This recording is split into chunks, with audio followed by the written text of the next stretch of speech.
Welcome to Celestial Insights, a weekly podcast that brings the stars down to earth.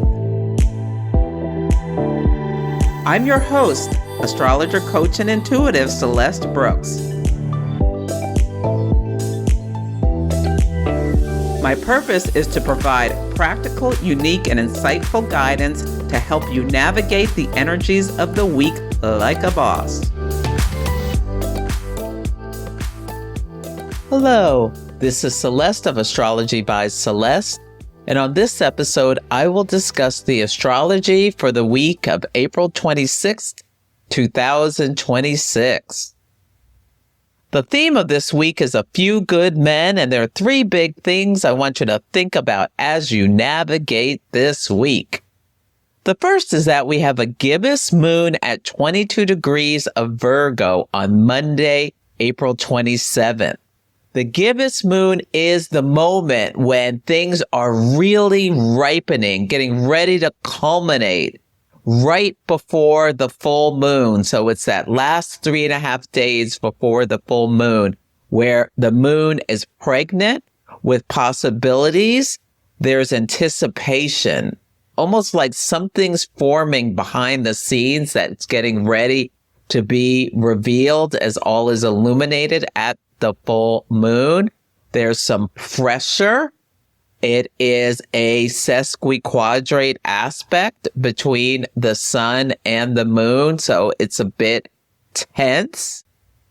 But the sun and moon are both in earth signs, so we're talking about manifesting. We're talking about something's building but not quite revealed.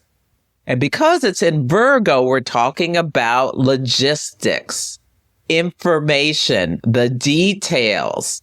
We could be talking about systems or the rank and file, the people who actually do the work. This could be about military, supply chains, operations, what's functioning and what's not. Virgo captures all of the details, and it sees where something's breaking down. And with the South Node in Virgo, we're digging up all of the details in order to find out what's going on. The Democrats have been pushing their chair to do an autopsy of the 2024 election and release everything, the good, the bad, and the ugly. And he's resistant, but is planning to release some of the details about what happened. And this is very in line with this Gibbous full moon, getting closer to sharing the details. Now, when you look at the geometry, the moon is forming a sesquiquadrate to the sun in Taurus on one side and Pluto in Aquarius on the other. Now, the sun square Pluto aspect already happened on Friday, a few days before. So the sun is separating from Pluto. So we're talking about something that happened in the past, this separating aspect that impacted a lot of people. The moon rules the people. And in Virgo, we're talking about everyday people. We could be talking about farmers, the rank and file of the military or any kind of public service, organizations, accountants, that sort of thing. And so when you have a planet that's sesquiquadrate to two different planets that square at the bottom, you get a triangle, and it's called a hammer of Thor chart pattern. This is not subtle. You can think about what Thor did with his hammer. He would pick it up and throw it and knock the top off of mountains. Squadrates as well as the square at the base. These are all hard aspects. This is pressure that demands release. And we can see some sudden events or stress fractures or things snapping into visibility right away. So when think about it, we've got the signs of Taurus where the sun is spotlighting issues around resources, food, supply chains, stability, the earth. Virgo, where the moon is, we can think about systems, workers, logistics, even the details of military operations. And with Pluto in Aquarius, there can be power struggles, collective upheaval, and exposure. So there's a real story that's coming to light about resources that are under pressure because of what's going on with the war in Iran. Oil is in many countries starting to be rationed. People's movements are going to be limited in places around the world because of a lack of oil. It's already happening in places like Asia that are highly reliant on the Middle East to provide their fuel. The moon is sitting on Denebola. This is a fixed star, and it's called the Lion's Tail. It's not a gentle star. It has themes about going against the grain, being out of step, reversals, miscalculations, and the consequences that come from impulsive or reactive choices. The president's a Leo, which is associated with lions, and this war is a reckless choice that is causing worldwide chaos. And Iran associates itself with the lion. And, the tail is smacking him in the face. And the tail piece is interesting because it's not about the heart of the lion. It's about the end of it, its backside. And it can symbolize aftermath, fallout, something turning or whipping back. So you can think about what's going on. The attack on Iran. Iran is risen up and is attacking right back. And if we're looking at the global themes, this is not about initiation. It's about the consequences catching up, like when Americans start going to the stores and things start disappearing off shelves, gas prices start rising, and the problems at home start impacting the administration. And the moon has also just separated from quincunx to Mercury and Aries. And quincunxes are adjustments where something's in your blind spot, but it starts to irritate you. And there could be fast-moving information, reactive decisions, and there's potential for miscommunication. Yeah, so there may be something we're learning about the strain in the military or logistics systems because of the U.S. bases around the Middle East are destroyed. There was a story that came out right before Taurus season began about how the sailors on these Navy vessels were having food rationing and not having enough to eat because of supply chain breakdown. So we could be seeing real problems amongst the military and them starting to rise up and complain about how they're being treated. And as we move towards the Scorpio full moon, that's when things are going to start surfacing more clearly because Scorpio will reveal what is hidden. So this Gibbous Moon is the buildup before the reveal. If you're an astrologer ready to deepen your skills and grow your practice, I'm mentoring a small group through the Mentorship Program with the Organization of Professional Astrology. We'll meet monthly for 6 months to explore astrology practices, consultation skills, and building a sustainable business. If you'd like guidance, community, and support from someone who's walked the path, learn more at the link in the show notes.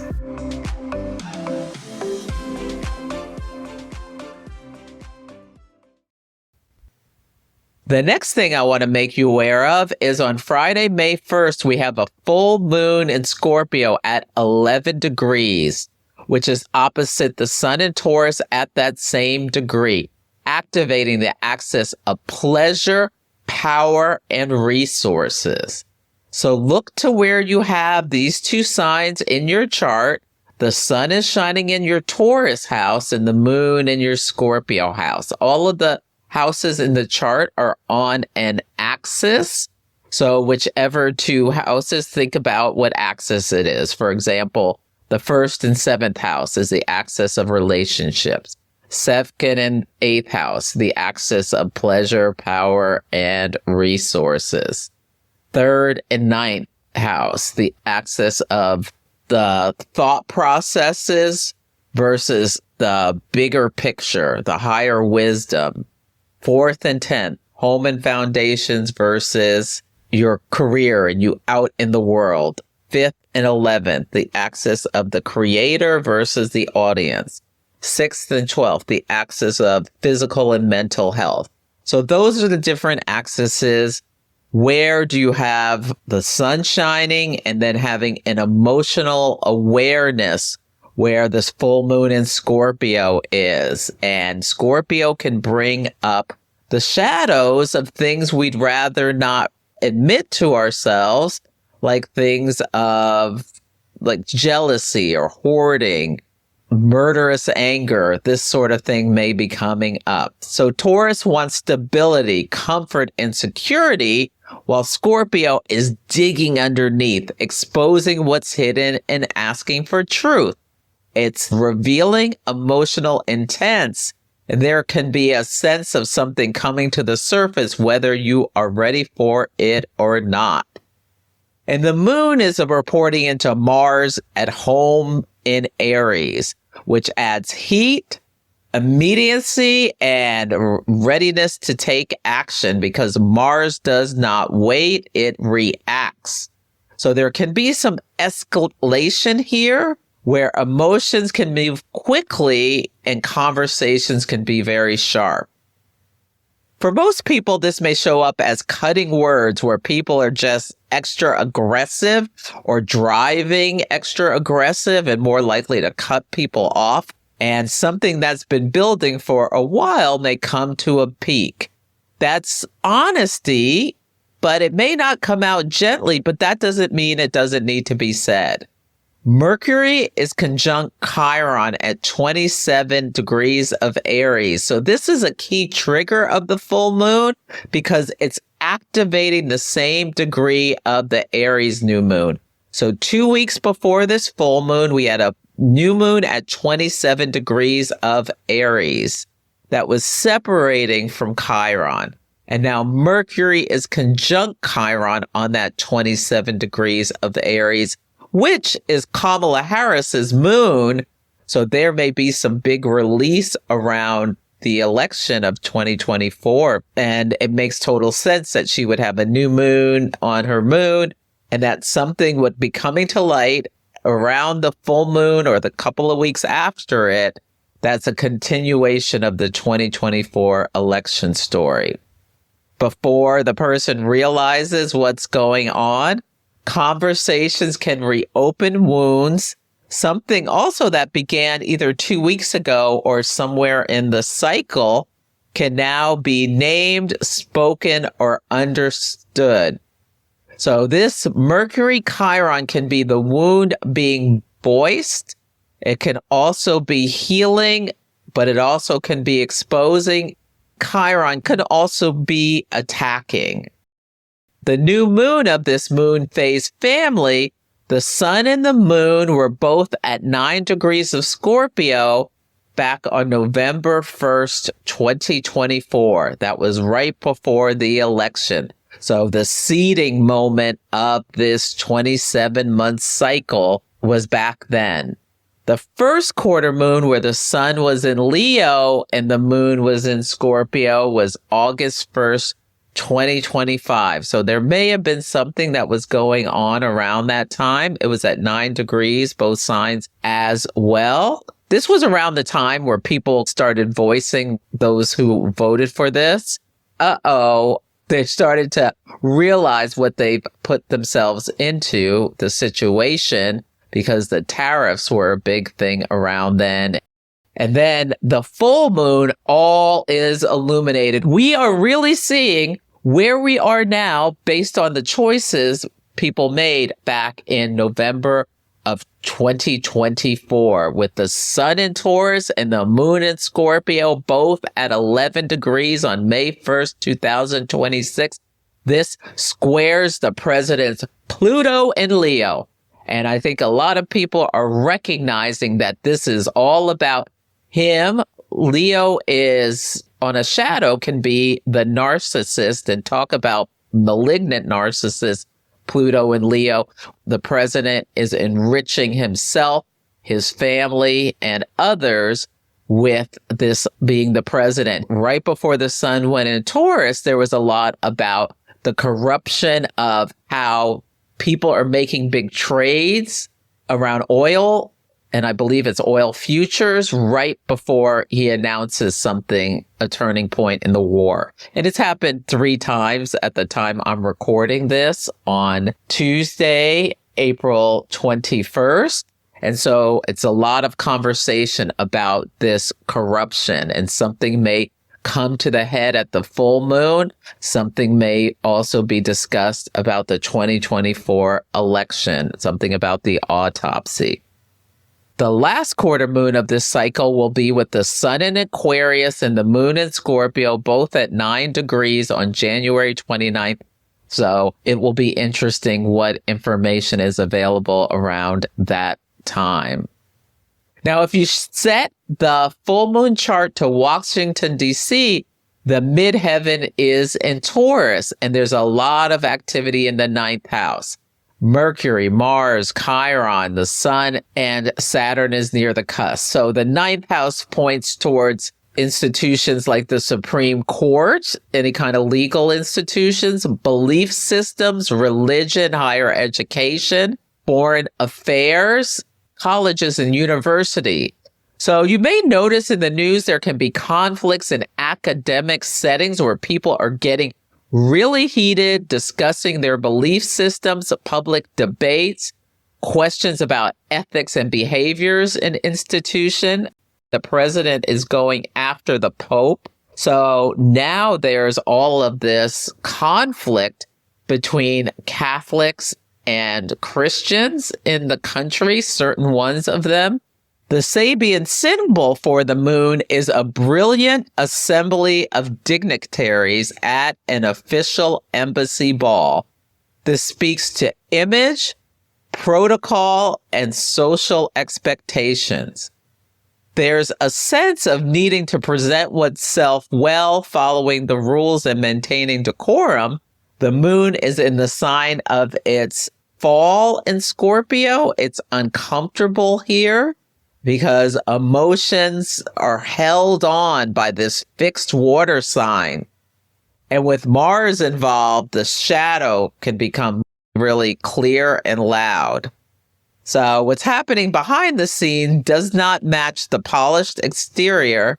And we may see people behaving really badly in spaces where they're supposed to be composed and controlled.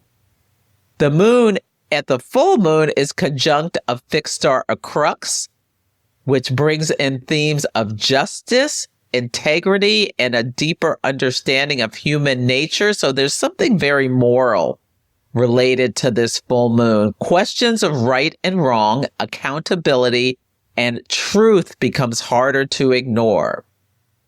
Also, Venus in Gemini is on the fixed star Aldebaran, which highlights values, integrity, and truth. So there's something about a line in the sand where people who will be rewarded, Aldebaran rewards those who act in integrity, and there'll be exposure where people are lacking in integrity.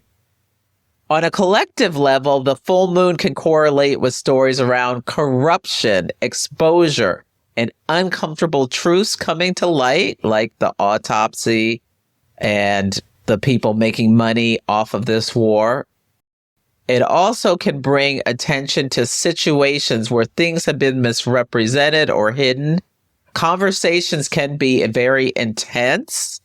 And can you allow information to be presented, be curious, and rather than just jumping to conclusions?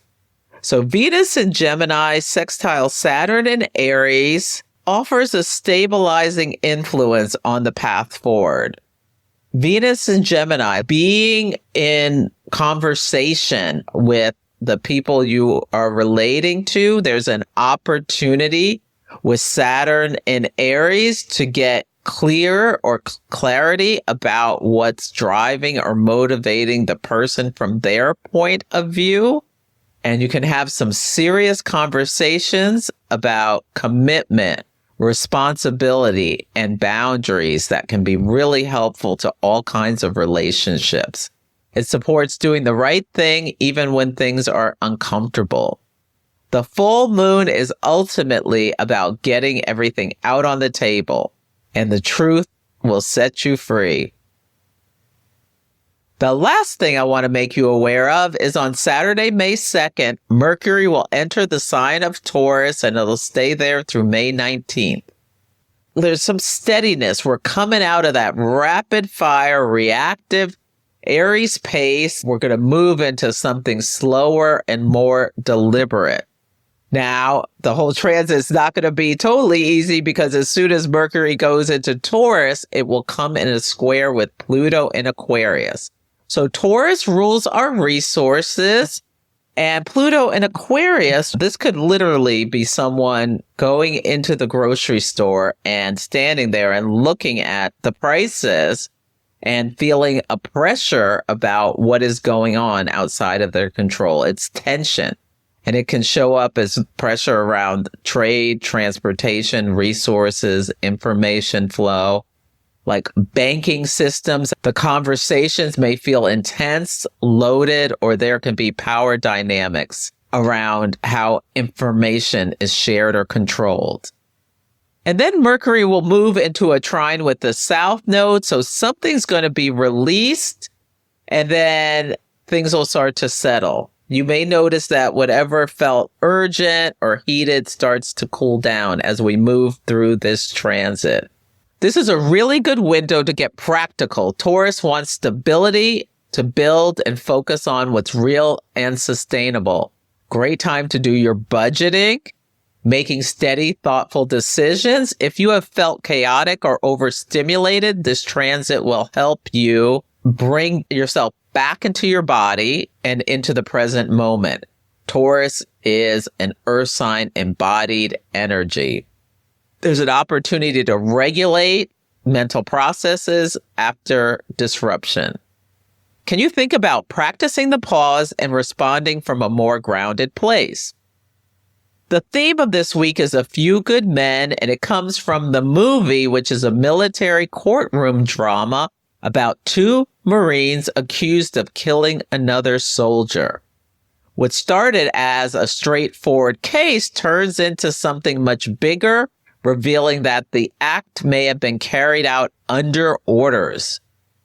The story centers on whether those in power can be held accountable and whether truth can actually come out within a system built on hierarchy, loyalty, and control. The famous tension in the film comes from the idea that truth exists, but is buried under layers of authority, expectation, and fear, in part because you can't handle the truth. So this film ties directly into the Gibbous Moon in Virgo, which is about something building beneath the scenes, especially in systems between the rank and file of the military. A Gibbous Moon suggests something is ripening and not fully visible yet, but close. And in the film, that's the investigation phase where details start to come together and the cracks in the official story begin to show. And then you move into the Scorpio full moon, and that's when everything comes out. Scorpio doesn't keep secrets, it exposes them. Opposite the sun in Taurus, this brings in the themes of power, resources, and control, and asks about what's hidden in order to maintain stability. And the courtroom climax, where the truth is finally spoken, even though it's uncomfortable, is a moment of catharsis. And that's like the Mercury conjunct Chiron and Aries piece. The wound's named, it's confronting, it's questioning, and it forces someone to say what's really going on. The words cut and the conversation exposes.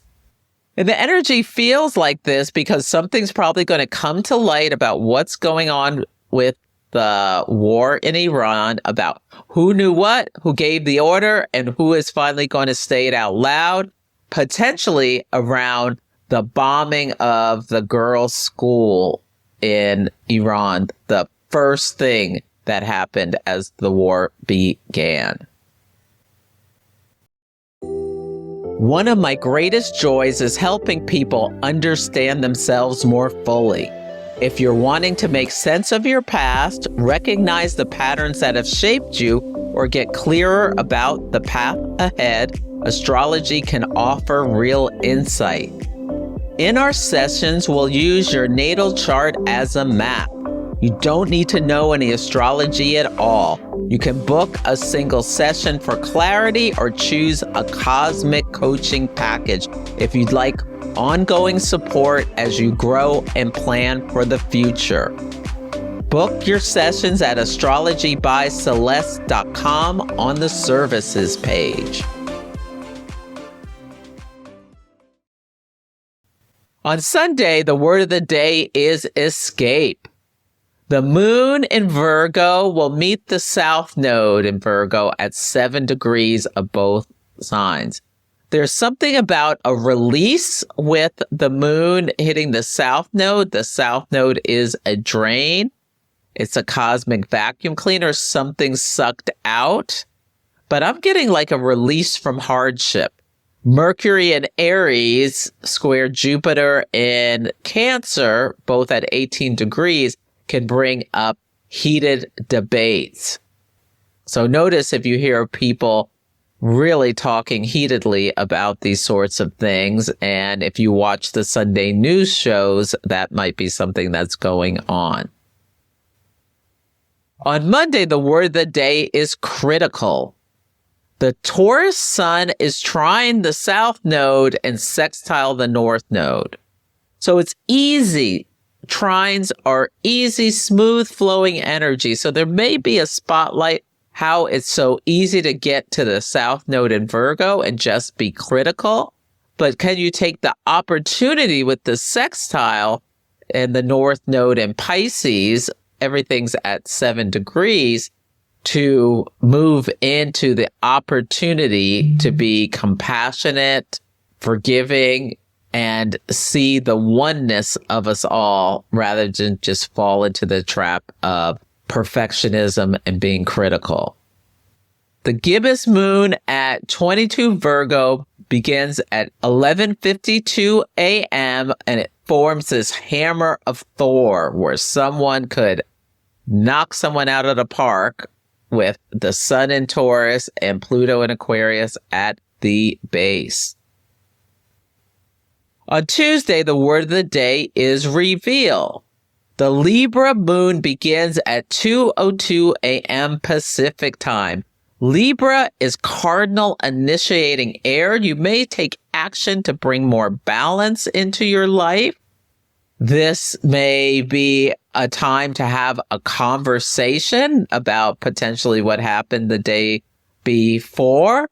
Or this could be indicative of under the Virgo moon, people gather together all of their information and then go file at the courthouse under the Libra moon. The Libra moon will oppose Neptune. They'll both be at 3 degrees of the signs. Neptune's in Aries. Somebody may be projecting on someone else that they are being confrontational, but they're just potentially asking questions with Venus in Gemini. So how can you remain curious? Venus in Gemini will trine Pluto in Aquarius, both at 5 degrees. Curiosity can allow a transformational conversation to happen that can be really revealing of what is going on beneath the surface. Pluto unearths things. So it can be really revealing. And the moon in Libra will then oppose Saturn. And there can be putting limits or boundaries or having to say no And it can be a great opportunity for anyone with strong Libra energy who finds himself people pleasing or being indecisive to be really clear. Both the moon and Saturn are at 8 degrees of the respective signs. On Wednesday, the word of the day is confront. The Libra moon is opposite Mars in Aries at 15 degrees. So if you have 15 degrees of any cardinal signs, Mars is stimulating those planets or points. So if it's Aries, Mars is at 15 degrees. And with the moon in Libra, there can be some kind of confrontation that just needs to happen, potentially. But for some other people, it can be really intense or potentially a screaming match, because the Libra moon will then square Jupiter at 18 degrees.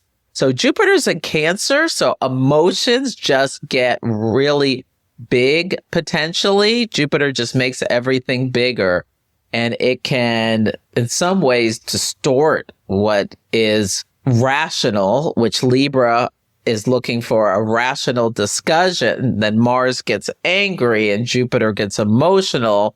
And, you can be at a crossroads with a relationship, because Venus in Gemini will square the nodes at 7 degrees, North Node in Pisces, South Node in Virgo. Now, squares to the nodes are always crossroads energy. And there may be an opportunity to pause before reacting in a relationship or a discussion about money, values, relationships, resources, all these Venusian things. And you have an opportunity to things can blow up, or in this confrontation, you can find a way to mediate, find balance, and win-win solutions. It's hard with Mars and Jupiter in the mix, but it can be done. On Thursday, the word of the day is face. The Libra moon is opposite Mercury and Chiron. Mercury's at 24 Aries and Chiron's at 27 Aries. So there's hours, like 6 hours, where the moon is between the two. And this can feel like people are facing off or confronting each other about things. And then the moon moves into Scorpio at 12:01 p.m. Pacific time. So somebody could say something that triggers a wound, and then the moon in Scorpio begins, and this is deep emotional fixed water, and like a look comes over someone's face, and you can see that they are feeling either anger, enraged, embarrassed, humiliated. These sorts of things can be like there's a big emotional response to whatever has been said. And then the Scorpio moon moves to square Pluto in Aquarius, and that happens at 5 degrees, so about 10 hours later. So this is a time where somebody may be feeling really emotionally like a little volcano going off inside of themselves, and it may take till Pluto squares the moon till they really understand what was really triggered within them. But people can be really angry. On Friday, the word of the day is autopsy. The full moon at 11 degrees of Scorpio is at 10:23 a.m. Pacific time. All is revealed at the full moon. It's a time of illumination, a time to release and let go of what is no longer serving you. And in Scorpio, it can feel like a big emotional purge. You may even notice if you tend to, when things get collectively a little heavy emotionally, if you tend to hold on to literal water in your body, you may find yourself releasing it. Great time to sweat it out as well. Venus in Gemini will sextile Saturn in Aries, both at 9 degrees. So there's an opportunity to get grounded in relationships, understand where you want to commit and where you don't, to have a conversation. And with Gemini, can curiosity lead? Mercury and Chiron meet at 27 degrees of Aries. This is the big energy as well about this full moon. And this can be people shouting, angry, and ready to get into conflict. It's also on Kamala Harris's moon, so there may be something that's revealed about this autopsy. Doesn't necessarily have to be on this day, but the full moon starts shedding its light over the next couple of weeks. So we'll see if anything comes out about that. But just be really present. What comes up within you about scorpionic themes, about power dynamics, death, sex, and taxes, your shadows, what you'd rather not reveal about yourself. Maybe you get jealous or want to hoard or just like slap someone. Just notice what's coming up within you.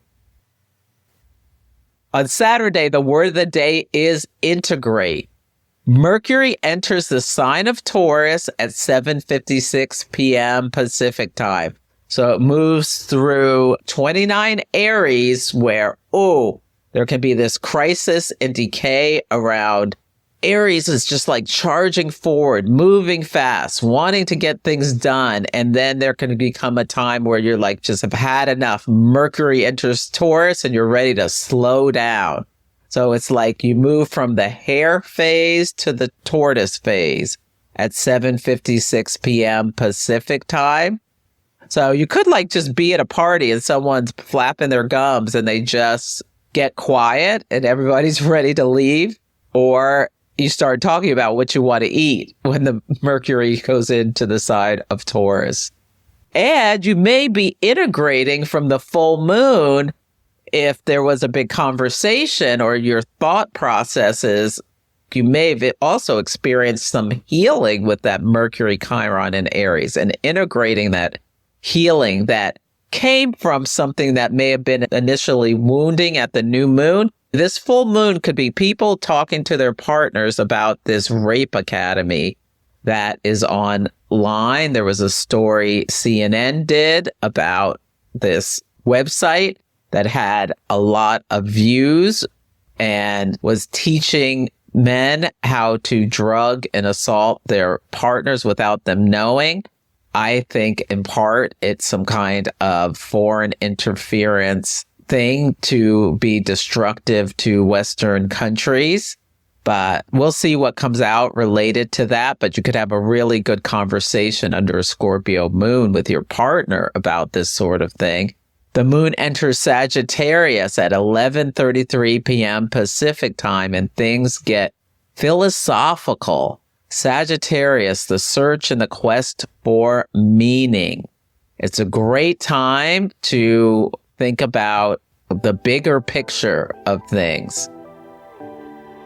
So that's it for this week's episode. Feel free to email me at celeste@astrologybyceleste.com with any astrology and action stories, or let me know how the daily themes are playing out for you. Take care, and I'll catch you next week. Thank you for listening to Celestial Insights.